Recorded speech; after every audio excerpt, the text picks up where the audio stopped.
ဒီ comment လေးကမေးထားတယ်အဖူအကျိတ်အနာကိုထိုင်းလို့ရေးပြပါအောင်ဆိုလို့ခရူကနေပြီးတော့ဒီဗီဒီယိုလေးထဲမှာပြောပြပေးထားရနော်ပထမဆုံးအဖူကိုတုံလို့ပြောပါတယ်တုံဆိုတာဒီရေပြားပေါ်မှာဖြစ်တယ်ပေါ့နော်ယာနာတွေပေါ့နော်ဥပမာရေယုံလိုမျိုးယာနာမျိုးပြောတာတုံနောက်တစ်ခုကဖူဖောင်လို့တောင်းတယ်ပေါ့နော်ဖူဖောင်ဆိုတာခုနတုံနဲ့တူတူပဲတုံလိုမျိုးပဲသူကလည်းဒီအရေပြားပေါ်မှာဖြစ်တဲ့ဘက်တီးရီးယားနေဖြစ်တဲ့အဖူလေးတွေပေါ့နော်ဖူဖောင်လို့တောင်းတယ်နော်အဖူမှာနောက်တစ်မျိုးကကြတော့နိုလို့ပြောရပါတော့နိုဆိုတာကဒီတခုခုနဲ့ထိုင်းခိုင်းမိပြီးတော့ကွာမှာနှစ်ဖူးမှာဆိုရင်ဖူးထွက်သွားတာအဲ့လိုမျိုးနိုလို့ခေါ်ရနော်နို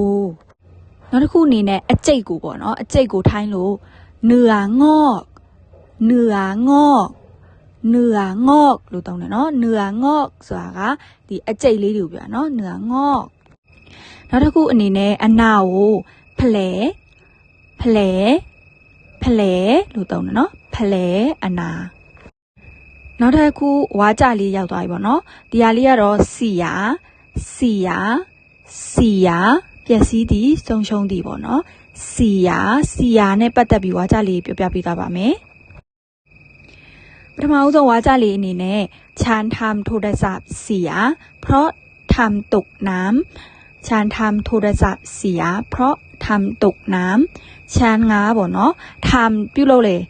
โทรศัพท์ဆိုတာဖုန်းကိုစီရပျက်စီးအောင်ပေါ့နော်เพราะဘာလို့ဆိုတော့ทำตกน้ำရေထဲကိုပေါ့နော်ကျသွားလို့ပေါ့နော်အဲ့လိုသဘောမျိုးနောက်တဲ့စာကြောင်းလေးအနေနဲ့เขาเสียเงินไปเยอะมากกับการเดินทางครั้งนี้เขาเสียเงินไปเยอะมากกับการเดินทางครั้งนี้เขาตัวเสียเงินဆိုတာပတ်စံနေကုန်သွားတယ်ဆုံးရှုံးသွားတယ်ပေါ့နော်ไปเยอะဆိုတာကအများကြီးကိုပဲไปเยอะมากဆိုတာကအများကြီးကိုပဲกับဆိုတာနဲ့การเดินทางဆိုတာကခရီးသွားတာပေါ့နော်ครั้งนี้ဆိုတာကဒီတစ်ချိန်ခရီးသွားလိုက်တာပေါ့နော်သူပတ်စံနေတော်တော်ကုန်သွားတယ်ဆိုတဲ့အဓိပ္ပာယ်ပေါ့နော်เขาเสียเงินไปเยอะมากกับการเดินทางครั้งนี้နောက်တစ်ခုစာကြောင်းလေးက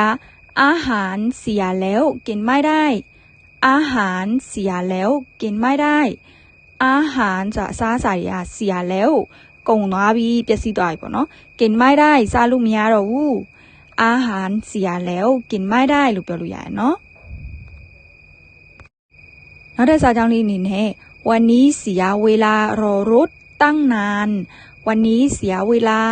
รอรถตั้งนานวันนี้ဒီနေ့ပေါ့နော်เสียเวลาအချိန်ကုန်သွားတယ်ဘာလို့အချိန်ကုန်သွားလဲဆိုတော့รอรถรอဆိုစောင့်နေပေါ့နော်รถဆိုတာကားကိုรอรถကားကိုစောင့်တာตั้งนานဆိုအရန်ကိုကြာသွားလို့ပေါ့နော်วันนี้เสียเวลารอรถตั้งนานရမယ်နော်အဲ့တော့ဒီနေ့တင်ခဲ့တဲ့ဗီဒီယိုလေးတွေကပတ်သက်တဲ့စာကြောင်းလေးနားလည်မယ်လို့မျှော်လင့်ပါတယ်ခရူးရဲ့တင်တန်းမှာပေါ့နော်တင်တန်းလေးတွေဖွင့်ပြထားတယ်ဒီတင်တန်းလေးတွေနဲ့ပတ်သက်တဲ့အသေးစိတ်လေးတွေကို CB တို့မဟုတ် Messenger မှာပေါ့နော်ချက်ပေါက်မှာလည်းလာမေးလို့ရတယ်အသေးစိတ်လေးလာမေးလို့ရတယ်ပေါ့နော်ကျေးဇူးတင်ပါတယ်ခါขอบคุณค่ะ